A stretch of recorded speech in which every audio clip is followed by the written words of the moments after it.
whether you can force someone to refer to you or refrain from referring to you in different ways. I guess one issue that I'm having difficulty with is what a pronoun is. I think we'd all acknowledge that you have a right to force people to refer to you in certain ways. If a professor had a class and they had a student who insisted on calling them a girl when they were male, or calling them queer or something, or I can think of way worse words, they would say, well, that's not a pronoun, that's a derogatory label that's just meant to degrade me.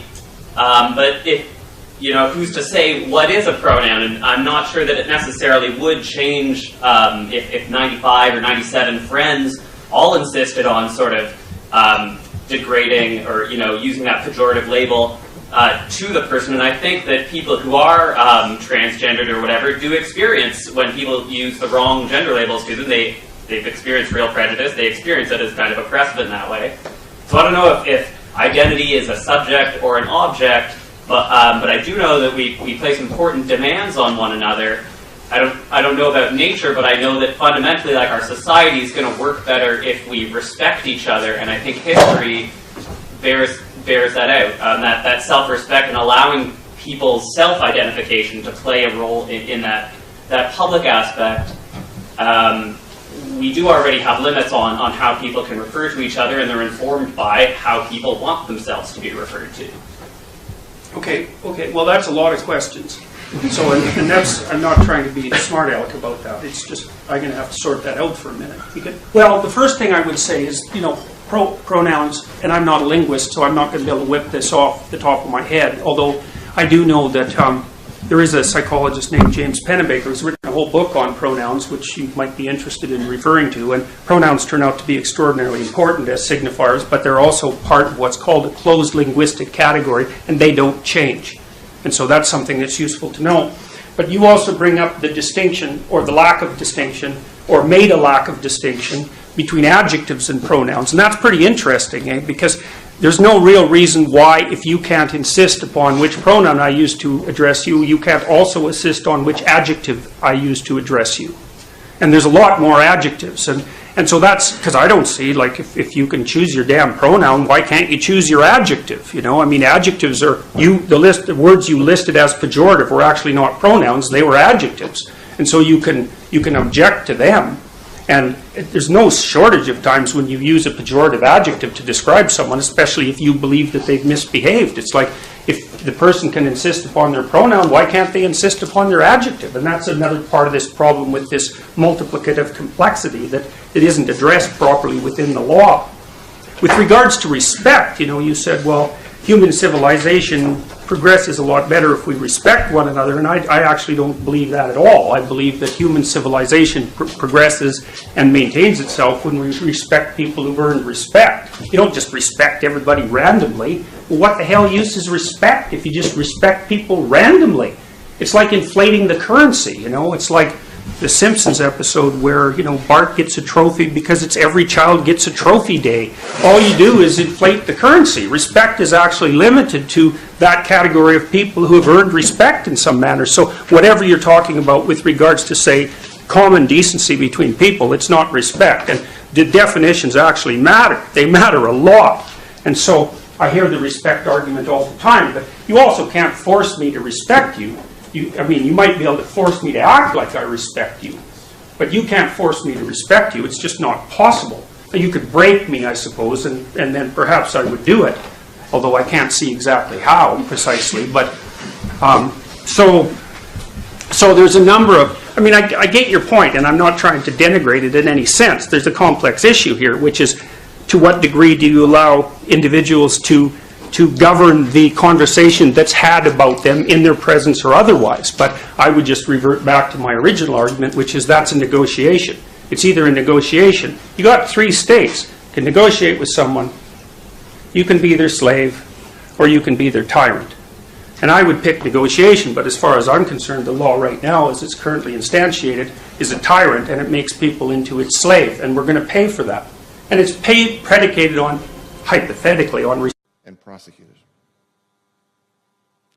The Elementary Teachers Federation of Ontario has introduced new curriculum to require teachers to teach elementary students about white privilege. And the federal summer grants program requires applicants to attest to the values that the government believes in. They don't have to believe it. It's a fucking lie! But There's no such thing as compelled speech! The government cannot tell you what to do!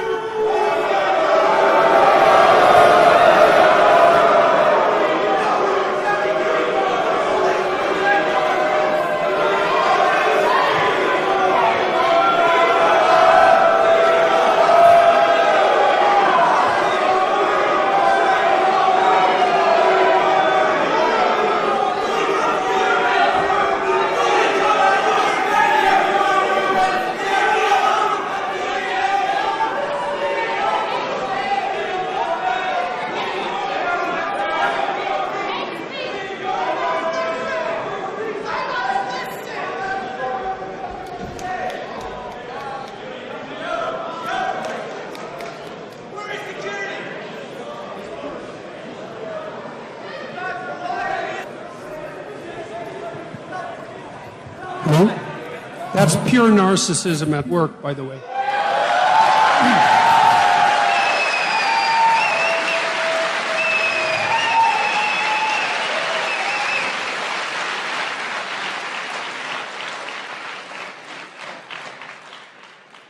You know, to hijack an event like this that other people put time and effort into, and to use their civility of the crowd and the civility of the organizers as an excuse to blatantly yell out your ill-informed opinions is no way to conduct a civil dialogue. It's absolutely appalling. The people who do that should be embarrassed.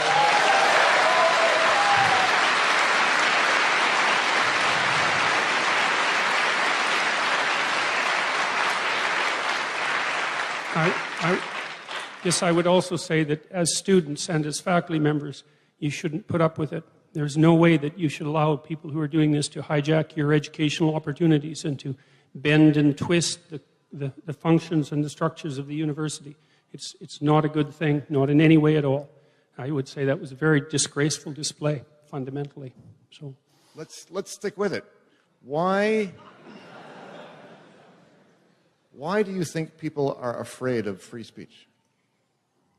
Well, you know, people develop an ideological view of the world because they don't want to think through things in real detail, and they're aided and abetted in that endeavor by their pathological professors who are feeding them, what would I say, an oversimplified radical view of the world that, in my estimation, is fundamentally based in resentment. Not that there's no reason for, say, a left-wing view of the world, and we can get to that later. It's easy virtue. You know, you can stand up in front of 900 people with your placard and your screeching, and you can declaim to the entire audience your fundamental moral superiority. You can tell everyone at once that they're all beneath you and you're standing for the right thing, and absolutely none of that is earned. You know, like what the hell was that? Seriously, man. It's just complete misbehavior. It's embarrassing. And the fact that the people who do that don't have enough sense to go hide their head in shame just tells you how badly socialized they are and how terribly educated they are. And the thing that's so awful is that there are professors and educators who promote that. They say, well, that's how you change the world. It's like, it is how you change the world, but it's certainly not how you make it better. You make it worse, clearly. You know, there's no comfort in that. And there's nothing about it that's impressive. It's no better in some sense than a 2-year-old having a tantrum on the floor. It shows, as far as I'm concerned, it approximates the same level of psychosocial development. So, and the fact that this is happening continually at universities it truly makes me embarrassed to be associated with the university. And I say that with great displeasure because, you know, I've been working for great universities for a very long time, and the university is an absolutely remarkable institution. You know, it's survived for 1,000 years, and to see it brought down by people